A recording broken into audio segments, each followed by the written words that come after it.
कई सारे बच्चों को ये सवाल बिल्कुल समझ में नहीं आता, लेकिन मैं चैलेंज करता हूँ, अगर इस वीडियो को तुमने सिर्फ एक बार देख लिया पूरा का पूरा, तो ये सवाल जड़ से क्लियर कर दूंगा। और तुमको एक बार देख के समझ में नहीं आया तो मेरे चैनल को सब्सक्राइब कर देना और दोबारा मत देखना, ठीक। अब बस करना इतना है, पूरे फोकस के साथ समझना शुरू कर दो। 2 अंकों की एक संख्या एवं उसके अंक पलटने पर बनी संख्या का योग 66 है। 2 अंकों की कोई संख्या है, मान लीजिए कोई भी संख्या, मैंने ले लिया संख्या 65, एक संख्या ले ली मैंने 65, इसमें 2 अंक है, पहला अंक है 6 और दूसरा अंक है 5। इसको इकाई का अंक कहते हैं और उसके बाजू वाले को दहाई का अंक कहते हैं। तो इकाई का अंक हो गया आपका 5 और दहाई का अंक हो गया 6। इसी प्रकार मुझे नहीं पता कि इकाई का अंक क्या है और दहाई का अंक क्या है, तो मैं मान लूंगा कि माना इकाई का अंक x है, क्या मान लूंगा, इकाई का अंक x है और दहाई का अंक मैं मान लूंगा यहां पर y है। क्लियर है, इकाई का अंक मैंने मान लिया x और दहाई का अंक मैंने मान लिया y, ठीक। तो 65 को मैं क्या लिख सकता हूं, 65 को मैं लिख सकता हूं 5 इकाई का अंक है तो इसमें 1 का गुणा करेंगे और 6 का हो गया 6 दहाई का अंक है तो दहाई के लिए बच्चों यहां पर 10 का मल्टीप्लाई करते हैं और इनको जोड़ देते हैं। तो 10 गुणा 6 धन का हो गया धन और 5 कम हो गया 5, क्योंकि 10 छिक्के हो गया 60, 10 छिक्के हो गया 60 और 60 में 5 जोड़ दोगे तो 65 ही आएगा ना। समझ में आया? मतलब 65 को हम इस प्रकार से प्रसार करके लिख सकते हैं, फैला करके लिख सकते हैं। 10 छिक्के 60, 60 और 5 65 लिख सकते हैं। मतलब दहाई के अंक में 10 का मल्टीप्लाई करते हैं और इकाई के अंक में 1 का मल्टीप्लाई करते हैं। जब 65 को हम 10 गुणा 6 धन 5 लिख सकते हैं, तो उसी प्रकार यहाँ पर दहाई का अंक है बाय, तो इसमें हो जाएगा 10 का मल्टीप्लाई, धन का हो गया धन और इकाई का अंक है यहाँ पर x, तो यहाँ पर हो जाएगा 1 का मल्टीप्लाई। जैसे 65 को हम 6 गुणा 10 धन 5 लिख सकते हैं, उसी प्रकार yx जो संख्या है उसको हम 10y धन x के रूप में लिख सकते हैं। इतना सा लॉजिक है, उसके अलावा कुछ नहीं है, ठीक। अरे 65 है, इसको 65 को क्या 10 छिक्के 60 और 5 65, मतलब दहाई के अंक में प्रसार करने के लिए दहाई के अंक में 10 का मल्टीप्लाई करना है और धन लगा करके इकाई का अंक जैसे का वैसा लिख देना है। उसी प्रकार बाय x का प्रसार करेंगे तो दहाई के अंक में 10 का मल्टीप्लाई कर देना और धन लगा करके इकाई का अंक लिख देना है। इसके अलावा कोई खेल नहीं है, ठीक। तो 2 अंकों की एक संख्या, ये हो गई आपकी 2 अंकों की संख्या, एवं उसके अंक पलटने पर बनी अब अंकों को पलट देंगे। अंक पलटना मतलब जो इकाई का अंक है वो दहाई के स्थान पे आ गया और जो दहाई का अंक है वो इकाई के स्थान पर चला गया। अगर अंक को पलट दिया जाए तो इसको लिख दिया यहाँ पर और इसको लिख दिया यहाँ पर हमने यहाँ पर, तो संख्या क्या बन जाएगी आपकी। अब यहाँ पर दहाई का अंक हो गया x, तो दहाई के अंक में 10 का मल्टीप्लाई करेंगे, ये कर दिए 10 का मल्टीप्लाई, धन इकाई का अंक हो गया y, तो इकाई का अंक हो गया ये आपका y। मतलब x y को आप लिख सकते हो, दहाई के अंक में कर दिए 10 का गुणा और इकाई के अंक में कर दिया यहाँ पर आपने 1 का गुणा। तो नॉर्मल संख्या की बात करें तो हमारी नॉर्मल संख्या है 10y धन x और अंक पलटने पर बनी संख्या हमारी है 10x धन y। बस इतना सा खेल है, कुछ नहीं है, बाकी बहुत सरल सवाल है। बस इतना सा आपका खेल है। जो बच्चा इतना खेल समझ गया वो बच्चा पूरा सवाल समझ जाएगा, और जिस बच्चे को इतना खेल समझ में नहीं आया वो वीडियो को स्किप करके वो वीडियो को शुरू से देखे फिर से, ठीक। तो अब करना कुछ नहीं, इस सवाल को यहाँ पर हम करेंगे हल। इस सवाल को हम करेंगे यहाँ पर क्या बच्चों हल। हमने यहाँ पर क्या माने तो है ना, योग 66 है। यदि संख्या के अंकों का अंतर 2 है, अगर अंकों का अंतर हम 2 निकालेंगे, आगे समझाऊंगा, तो संख्या ज्ञात कर। हमको संख्या बताना है कि संख्या कितनी है, संख्या क्या है। हमको संख्या के बारे में बताना है, तो यहाँ पर हम मान लेंगे माना संख्या के इकाई का अंक x है और दहाई का अंक y है ना। यहाँ पर हम लिख लेंगे, आप एक से बाद कुछ भी मान सकते हो, PWD कुछ भी मान सकते हो। यहाँ पर हम सिंपल लिख लेंगे माना संख्या के इकाई का अंक x है और दहाई का अंक y है। यहाँ पर हम लिखेंगे माना संख्या के इकाई का अंक माना संख्या के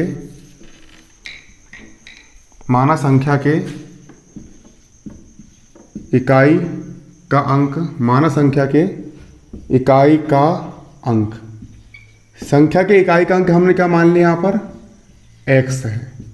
संख्या की इकाई का अंक x है और दहाई का अंक यहाँ पर y है। तथा दहाई का अंक, इकाई का अंक x से मानना और दहाई का अंक क्या है y है। तथा दहाई का अंक क्या है बच्चों यहाँ पर आपका y है। यदि इकाई का अंक x है और दहाई का अंक y है, तब संख्या का प्रसारित रूप क्या होगा, ये होगा 10y धन x। और कैसे आएगा मैंने आपको बता चुका हूं। तब संख्या का प्रसारित रूप, तब संख्या का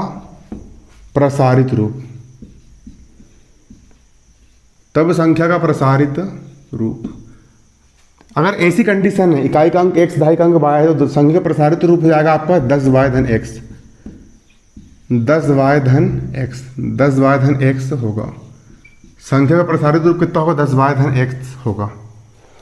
तथा अब जब हम अंक को पलट देंगे तो इकाई का अंक y हो जाएगा और दहाई का अंक x हो जाएगा। तथा अंकों को पलटने के बाद संख्या का नया प्रसारित रूप ये प्राप्त होगा, 10x धन y प्राप्त होगा अंकों को पलटने के बाद। तथा अंकों को पलट, अब यहाँ पर वही लिखना है जो हम यहाँ पर जो सवाल बोल रहा है, आप अपने मन से यहाँ पर लिख सकते हो। यहाँ पर हम लिखेंगे तथा अंक पलटने पर, यहाँ पर हम लिखेंगे तथा अंक पलटने पर, तथा अंक पलट दिए, ये आ जाएगा यहाँ पर, ये जाएगा यहाँ पर। अंक पलटने पर प्राप्त संख्या का प्रसारित रूप, अंक पलटने पर प्राप्त संख्या का प्रसारित रूप, अंक पलटने पर प्राप्त संख्या का प्रसारित रूप। आपने अंक पलट दिए, अंक पलटने पर नया रूप यहाँ पर आपका जे आया, क्या है यहाँ पर आपका 10x धन y होगा। अंक पलटने पर नया रूप क्या है संख्या का आपका 10x धन y होगा। अंक पलटने पर नया प्रसारित रूप वहाँ पर आपका ये आया। अब सवाल को हम आगे पढ़ेंगे प्रश्नानुसार। अब प्रश्न यहाँ पर हम जमाना सीखेंगे प्रश्नानुसार। अब यहाँ पर प्रश्न जमाना सीखिए। दो अंकों की एक संख्या आपकी जे है 10y धन x। क्या है यहाँ पर आपकी 10y धन x। यह आपकी दो अंकों की एक संख्या है, दो अंकों की एक संख्या एवं उसके अंक पलटने पर बनी संख्या, और उसके अंक पलटने पर बनी संख्या जे वाली। अंक पलटने पर बनी संख्या क्या है यहाँ पर आपकी 10x धन y है, 10x धन y। ये अंक पलटने पर बनी संख्या, दो अंकों से बनी संख्या और अंक पलटने पर बनी संख्या, अंक पलटने पर बनी संख्या का योग, इन दोनों संख्याओं का योग मतलब प्लस, दोनों संख्याओं का योग बराबर 66 है। दोनों संख्याओं का योग कितना है यहाँ पर आपका 66 है। दो अंकों की बनी संख्या और अंक पलटने पर बनी संख्या, दोनों के अंकों का योग बराबर यहाँ पर कितना है आपका 66 है। कितना है यहाँ पर आपके अंकों का योग यहाँ पर 66 है। सिंपल सा फंडा है और बहुत आसान है सवाल। ये जब माना था ना, दो अंकों की एक संख्या और अंक पलटने पर बनी संख्या और दोनों संख्याओं का योग बराबर 66 है। जो अंक योग 66 है, जो सवाल ने बोला वही हमने यहाँ पर लिखे। कई सारे लोग गणित को याद करते हैं, रटने की जरूरत बिल्कुल नहीं है, समझने का काम है ये। तो यहाँ पर जो बोल रहा है हम वही लिख रहा है। अब सिंपल, अब हल करेंगे। देखिए 10y का हो गया यहाँ पर आपका 10y, धन का हो गया धन, x का हो गया x, धन का हो गया धन, 10x का हो गया यहाँ पर आपका 10x, धन का हो गया धन, y का हो गया y, बराबर 66 का हो गया बराबर 66। सिंपल जोड़ देना है, एक्स वाले के साथ एक्स वाला और बाय वाले के साथ बाय वाला, है ना कि नहीं। एक ही जाति भी एक्स है, एक ही जाति भी एक्स है, तो पवार पवार से शादी कर ले और साहू साहू से शादी कर ले, ऐसा रहता है ना ये। तो 10x और 1x, 10 लड़का और 1 लड़का 11 लड़का, तो 10x और 1x यहाँ पर हो जाएगा आपका 11x धन, 10 बाय और 1 बाय, 10 बाय और 1 बाय हो जाएंगे यहाँ पर आपके 11 बाय, 10 बाय और 1 बाय यहाँ पर हो जाएंगे यहाँ पर आपके 11 बाय, बराबर 66 का हो गया, बराबर 66। यहाँ पर भी 11, यहाँ पर भी 11, दोनों के पास से यहाँ से 11 कॉमन निकाल लेंगे, यहाँ से 11 बाहर निकल गया तो यहाँ पर आपका सिर्फ x बचेगा, धन का हो गया धन। यहाँ से भी 11 बाहर निकल गया तो यहाँ पर आपका सिर्फ बाय बचेगा, बराबर का बराबर। कॉमन निकाल रहा मतलब 11 11 दोनों के पास से छुड़ा लिए, जहाँ से 11 छुड़ा लिए तो यहाँ पर x ही बचेगा, यहाँ से भी 11 छुड़ा लिए, यहाँ पर 22 बचेगा, बराबर का बराबर, और 66 का हो गया यहाँ पर आपका 66। x धन बाय का हो गया यहाँ पर आपका x धन बाय, बराबर का बराबर, और 66 का हो गया 66। बराबर किस तरफ 11 इसके गुणे में है, पक्षांतर कर देंगे तो यहाँ पर बट्टे में जाएगा, यहाँ पर 11 कहाँ जाएगा, बट्टे में। अब 11 कम 11 और 11 छिक्का 66, ये आपका कट गया, तो उसके आगे मैं यहाँ पर कर देता हूँ x धन बाय बराबर 6 आ गया। कितना आ गया यहाँ पर आपका, x धन बाय बराबर 6 आ गया। इसको बच्चों हम समीकरण 1 नाम दे देंगे, क्लियर है। ये बन गया आपका समीकरण 1। अब सवाल को आगे पढ़ते हैं। यदि संख्या के अंकों का अंतर, संख्या के 2 अंक, पहला अंक x, पहला अंक आपका क्या है x, पहला अंक क्या है बच्चों यहाँ पर आपका x है, और दूसरा अंक यहाँ पर आपका y। संख्या के 2 ही अंक हैं, संख्या के अंकों का अंतर, पहला अंक x, दूसरा अंक y, और इसका अंतर मतलब घटाव, अंतर कितना है 2 है, बराबर 2 है। संख्या के अंकों का अंतर बराबर कितना है 2 है। ये जम गया आपका दूसरा समीकरण। बस हल करना है, कुछ नहीं है।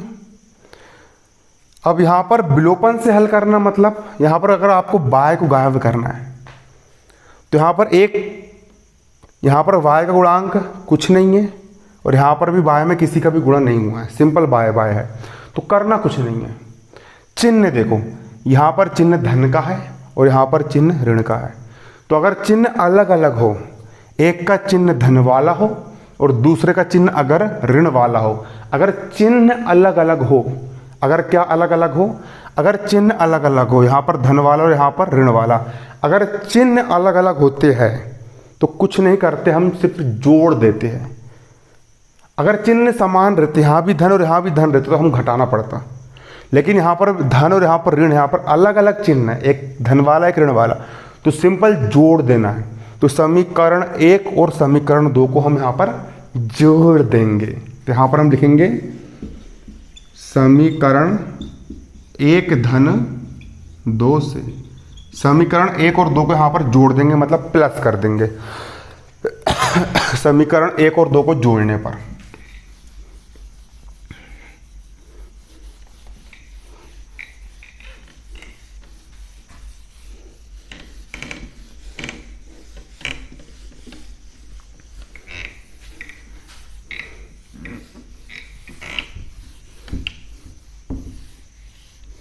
जोड़ देंगे समीकरण 1 और 2 को जोड़ देंगे। समीकरण 1 आपका क्या है, समीकरण 1 है आपका x धन y बराबर 6। समीकरण 1 आपका क्या है यहाँ पर आपका x धन y बराबर 6, और समीकरण 2, समीकरण 2 आपका यहाँ पर है x ऋण y बराबर 2। यहाँ पर आपका अगला समीकरण है x ऋण y बराबर 2, दोनों को जोड़ दो, जोड़ने पर चिन्ह वही रहेंगे, ये प्लस का है ना, ठीक है ना, जोड़ रहा है। 1x और 1x कितने x, 1x और 1x यहाँ पर हो गया आपके 2x, y धन का y ऋण का, धन वाला से ऋण वाला कट गया, ये हो गया विलुप्त, इसीलिए इसको विलोपन विधि कहते हैं, क्योंकि यहाँ पर ये विलुप्त हो जाता है, y से y कट गया इसलिए इसको विलोपन विधि कहते हैं। बराबर का हो गया बराबर, 6 धन 2, 6 और 2 को जोड़ देंगे तो यहाँ पर आपका 8 हो गया, x का हो गया x, बराबर का बराबर, 8 का हो गया 8, बराबर किस तरफ 2x के गुणे में है, पक्षांतर कर देंगे तो 2 बट्टे में आ जाएगा, बराबर किस तरफ 2x के गुणे में, पक्षांतर कर देंगे बट्टे में जाएगा। अब काट दो, 2 एक कम 2, और 2 चौक हो गया आपका 8, x बराबर 4 आ गया। x बराबर यहाँ पर आपका 4 आ गया। x का मान कितना आ गया बच्चों? x का मान आ गया यहाँ पर आपका 4। अब x का मान तो निकाल लिए, अब हमको y का मान भी निकालना है। तो x के मान को समीकरण 1 में रख दो तो आपका y का मान निकल जाएगा। यहाँ पर सिंपल लिखना है, x का मान समीकरण 1 में रखने पर यहाँ पर हम लिख देंगे x का मान समीकरण 1 में रखने पर, x का मान समीकरण 1 में रखने पर, x का मान यहाँ पर हम कहाँ रख देंगे बच्चों? समीकरण 1 में रख देंगे। x का मान हम समीकरण 1 में रख देंगे। समीकरण 1 क्या है आपका? समीकरण 1 आपका है x धन y बराबर 6। ये आपका x धन y बराबर 6 मान रख दो। x का मान कितना है? x का मान यहाँ पर आपका 4 है, तो x का मान रख दिया हमने 4। धन का हो गया धन, y का हो गया y, बराबर 6 का हो गया 6, y का हो गया y, बराबर का बराबर 6 का हो गया 6। बराबर किस तरफ? 4 धन का है, उस तरफ जाएगा तो 4 हो जाएगा आपका ऋण का।